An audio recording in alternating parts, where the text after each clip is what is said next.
Again, we should talk about modifying and additions on the working papers.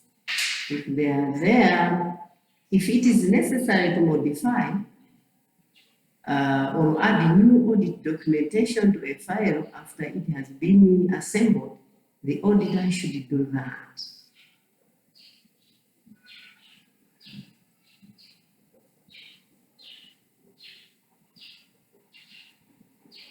And if there are changes, who did make the changes and when? And you have to review them, then give a conclusion, if any. And you have to give even reasons why you have changed that part. So always the conclusion made by the auditor on the change is very important, not any other person.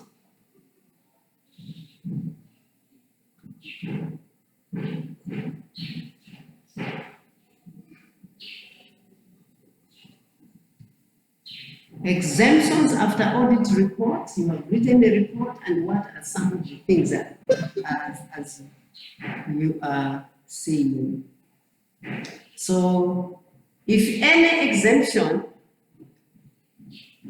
or circumstance of a change are made to an audit file after the audit report has been signed, the auditor should document why he has done that.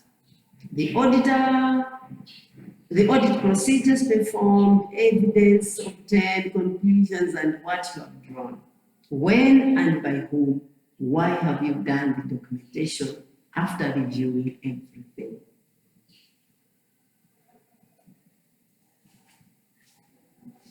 So how should a working paper look like? It has to have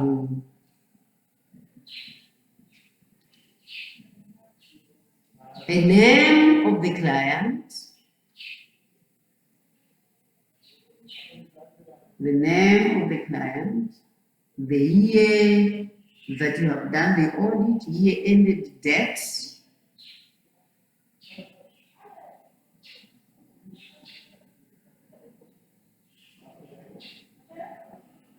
the file reference of the working paper,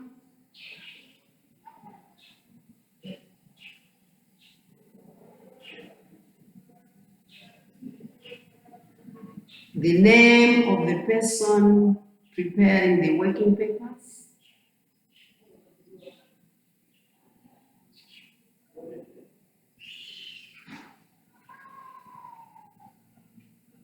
the date the working papers was prepared,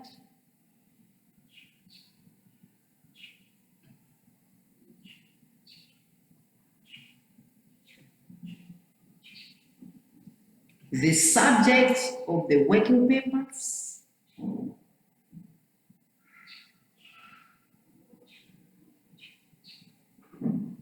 the date of review,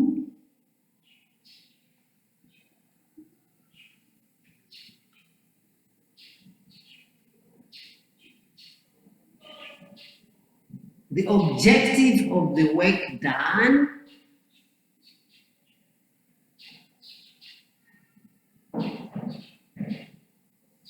the sources of information,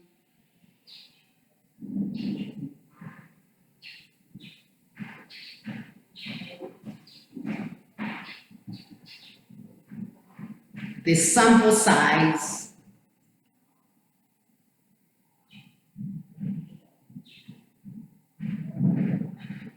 and the work done. Also, you can include a key to specify what you have done, symbols that will show what you have done.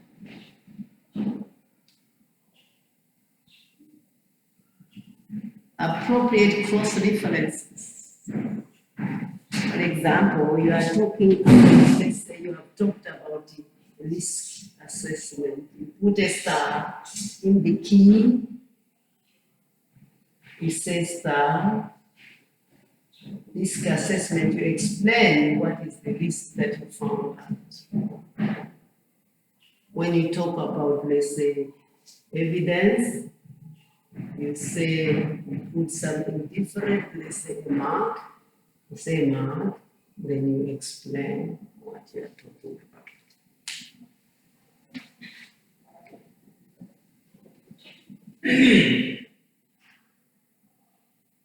So you highlight the key points, including the need for further work.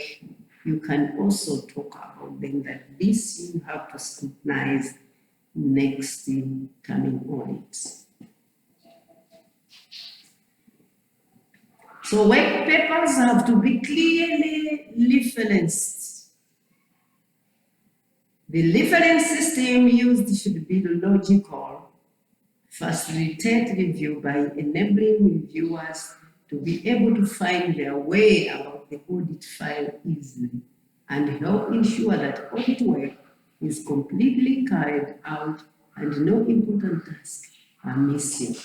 So you are supposed to give them assurance on even the references should not something be difficult for the other people that are lay people not to understand or not to cross-check or not to refight aware. You are supposed to do it nicely so that they should also understand what you have done.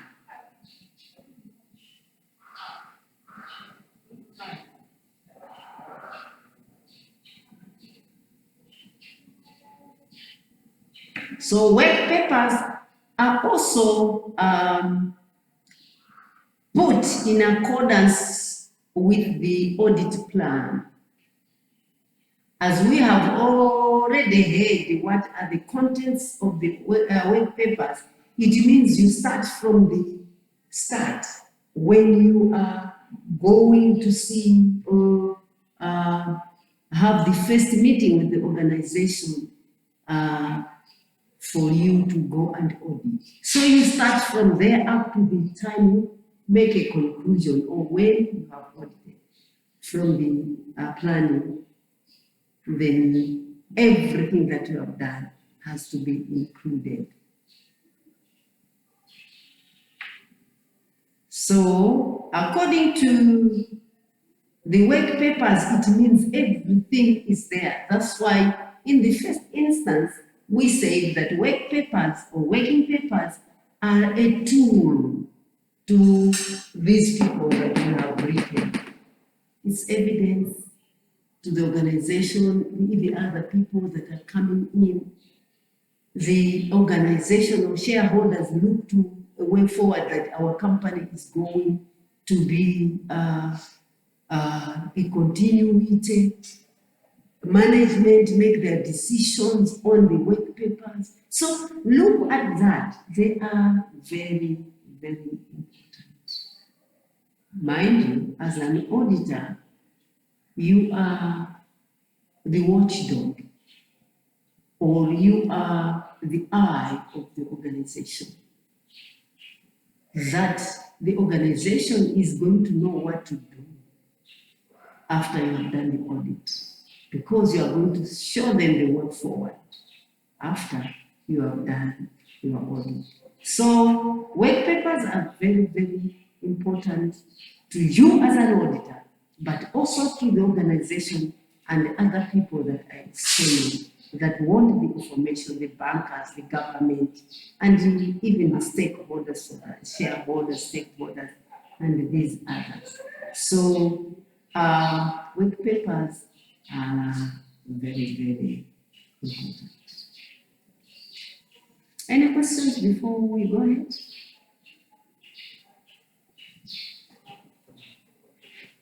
Okay.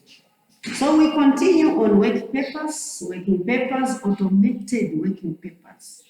Automated working papers. What are automated working papers?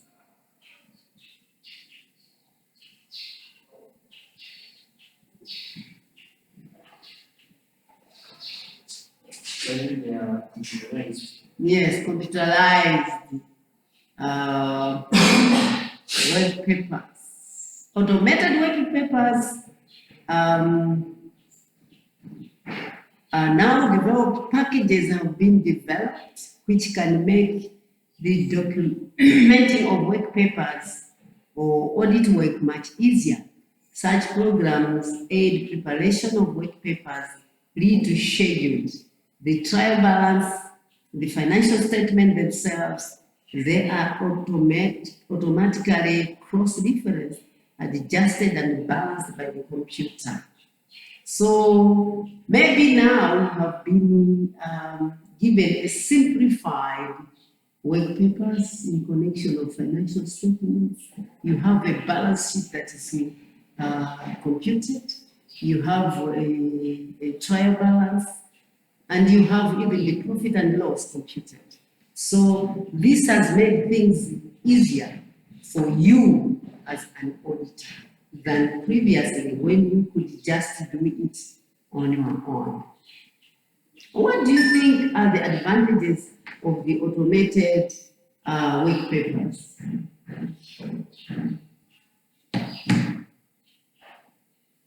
Advantages of automated working papers?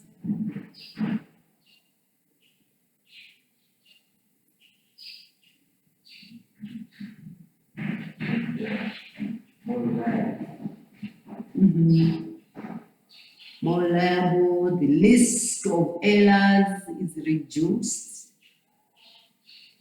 The working papers will be neater and easier to review. The time saved with the will be substantial as adjustments can be made easily to all working papers, including those summarizing the key analytical information.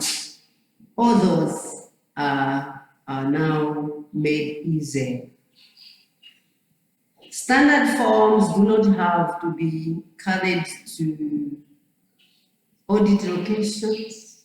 Audit working papers can be transmitted for review via a modern or fax facility. So there are so many good parts of automated working papers. What are the disadvantages? Even though it has advantages, what are the disadvantages of automated working papers?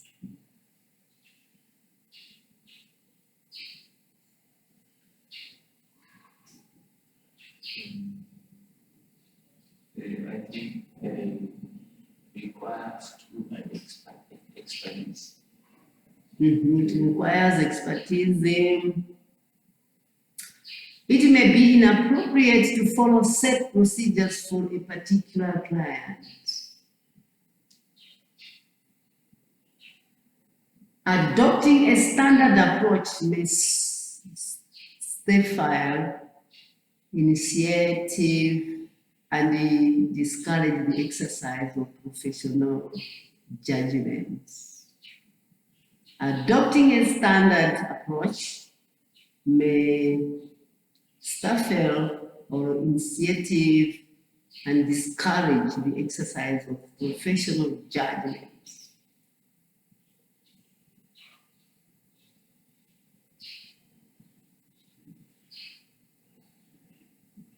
If an auditor and audit staff adopt a mechanical approach to completing the working papers and the audit test, this may lead to a lack of appreciation of test objectives and may lead to staff failing to appreciate the implication of errors and deviations found. So, despite it being good, but it also has disadvantages. Safe custody and retention of working papers. As we have already said, that working papers are very important, and as a result, custody for us or retention for these working papers are very, very important. So judgment may have to be used in deciding the length of holding working papers, and the further consideration should be given to the matter before their distraction. How long should you keep the working papers for that? It means you are supposed to decide how long you should keep them and when should you be distracted. So the Malawi Companies Act, according to what we are learning, recommends 7 years as a minimum period of keeping the working papers. Why? Because the working papers are the property of the auditors. They are not substitutes for or no part of the entity's accounting records. So they are for us, not for the organization.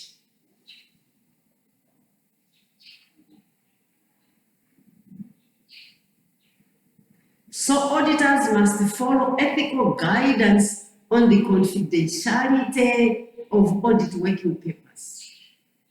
They are supposed to be confidential. They are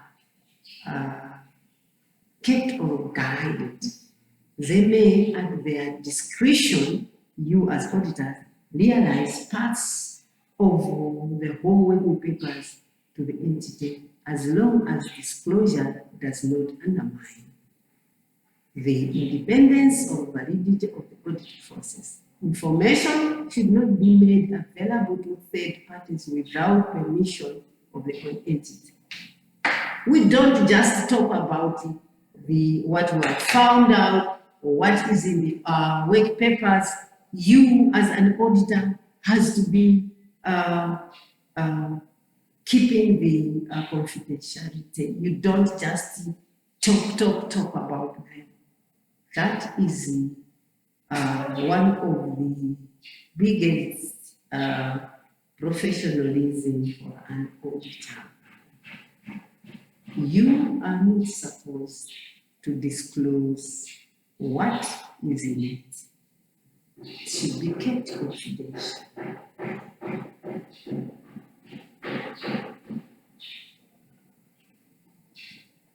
Any questions about work papers?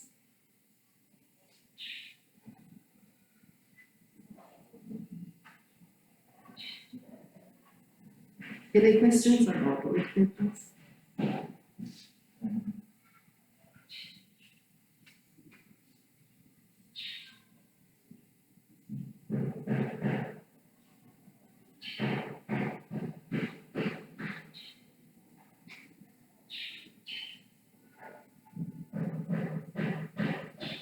So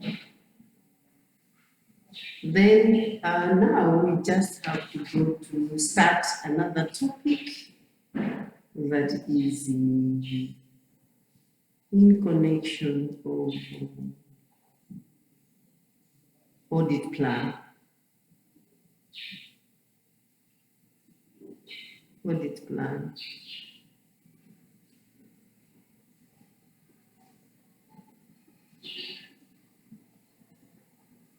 Yes, we have talked about working papers that are the final documentations in connection of audit, starting from the beginning to the end of the audit. Those are the work papers. But now we want to understand about planning.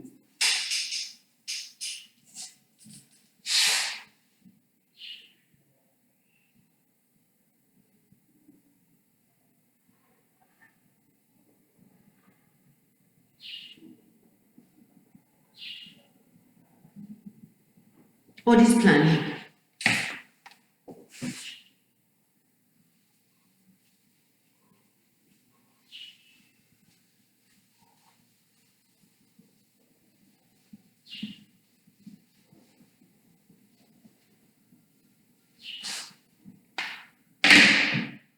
Audit planning.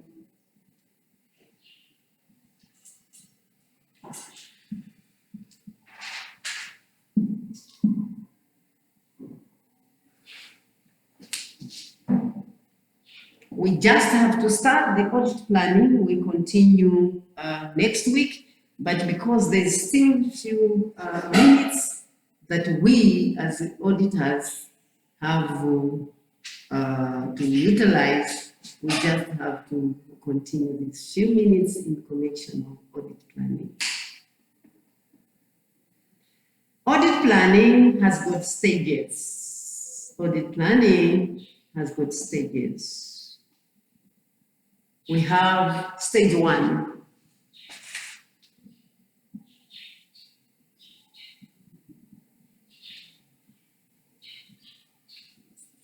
Stage 1, you have to identify potential audit topics. Identify potential audit topics.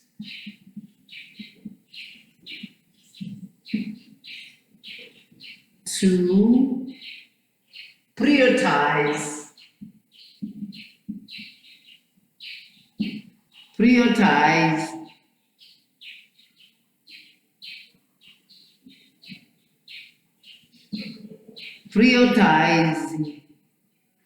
audit topics basing on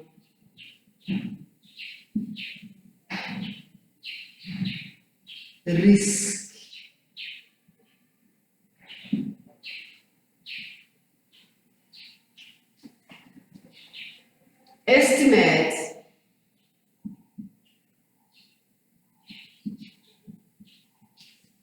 Estimate resources required.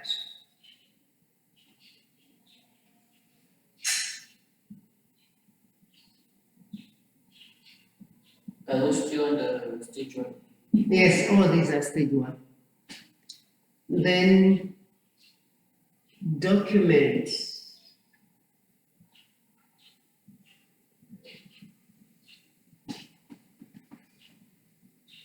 the plan.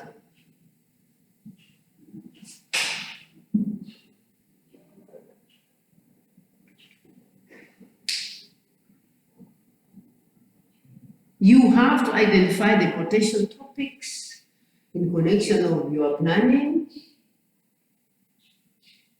and then you are supposed to prioritize the topics based on risk.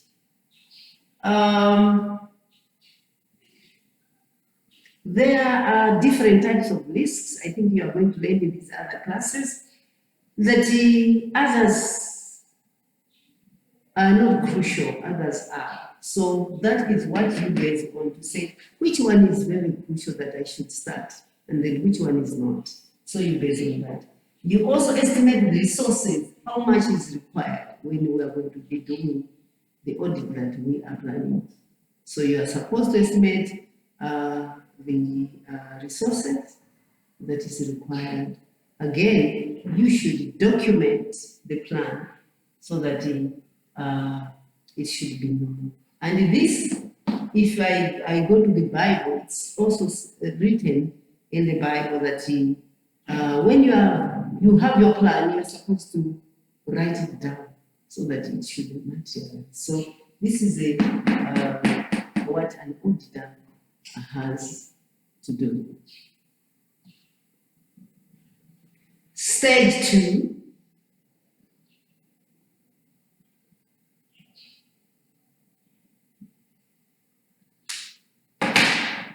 Stage 2, you develop the audit proposal. Develop audit proposal. What is an audit proposal or a proposal? Because you are now in 4th year, so you should know a proposal. Are you in the first semester? Okay. Have you not been told about a proposal? Okay. But you learned in research methodology. Mm-hmm. Okay. Come again? It's like you are requesting. A skeleton of something that you are going to do. That's the proposal. Okay? What are you going to do? What are you going to write about? So you give him a skeleton of what you are supposed to write. Then 2, develop audit program.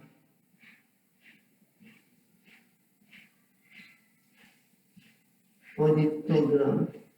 How are you going to go about it?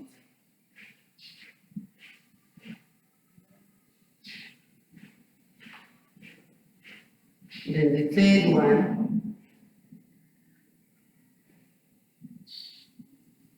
is communicate.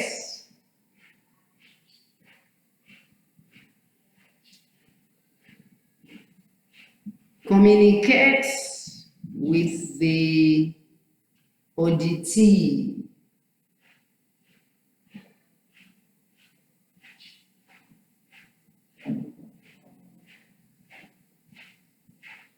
Organization about the scope of your audit,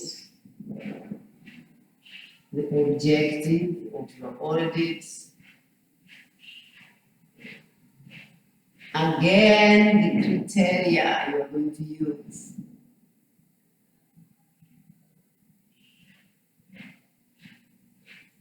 So that's the second stage of your planning.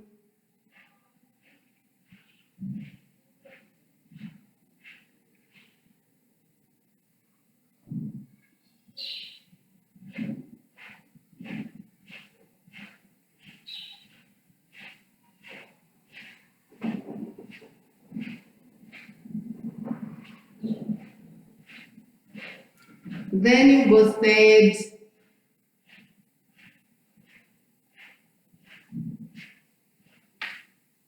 stage.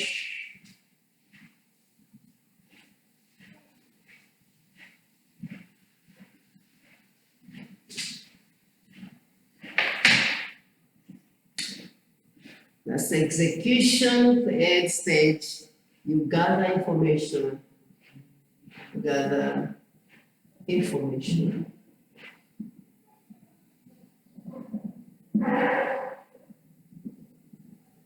Analyze information.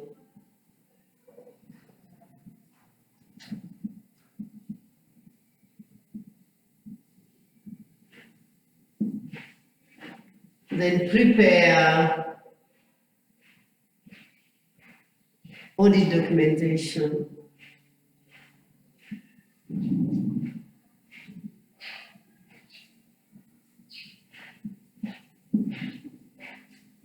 Develop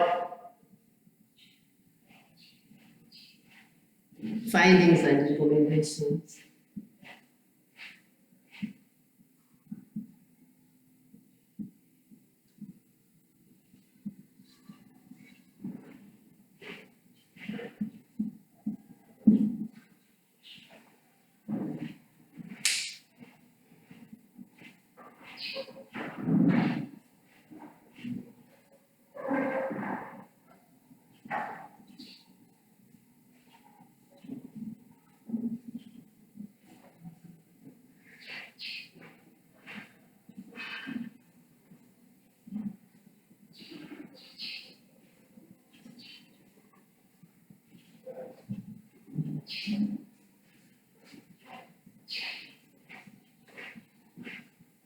Then we go to the fourth one, stage 4.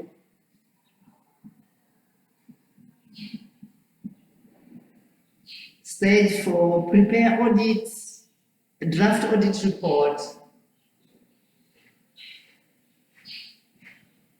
Draft audit report. Obtain auditee comments.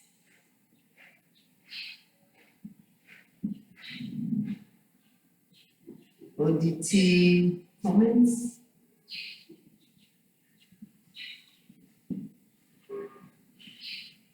Then address comments. Address comments.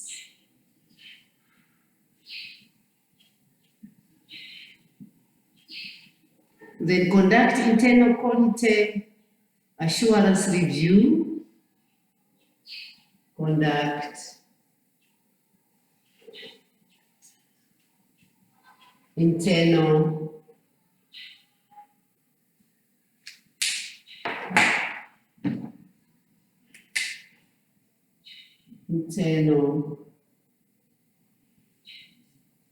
quality assurance.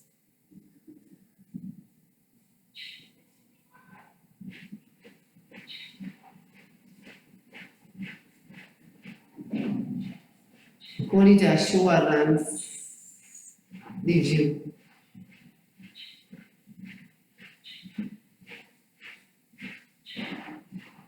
Then conduct exit conference.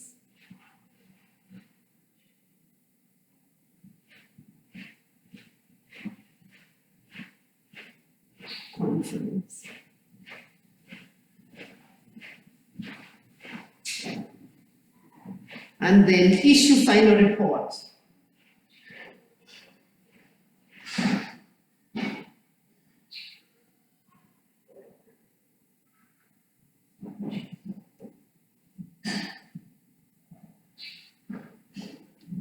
So that's the fourth stage of planning.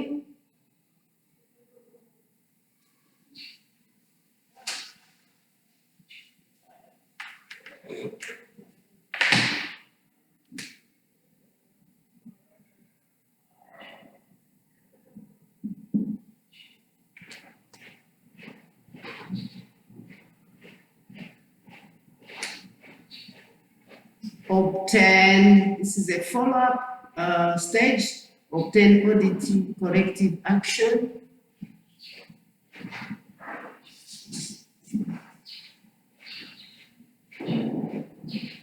Audit corrective actions. Then establish a follow-up.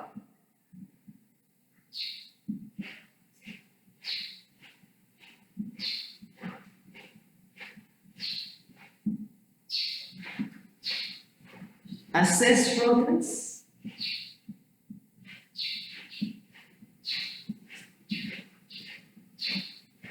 Of the recommendations.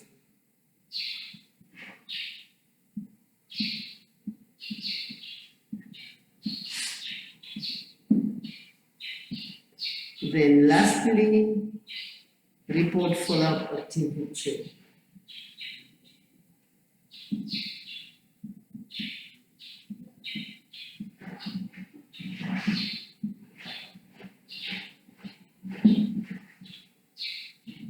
Report a follow-up activity.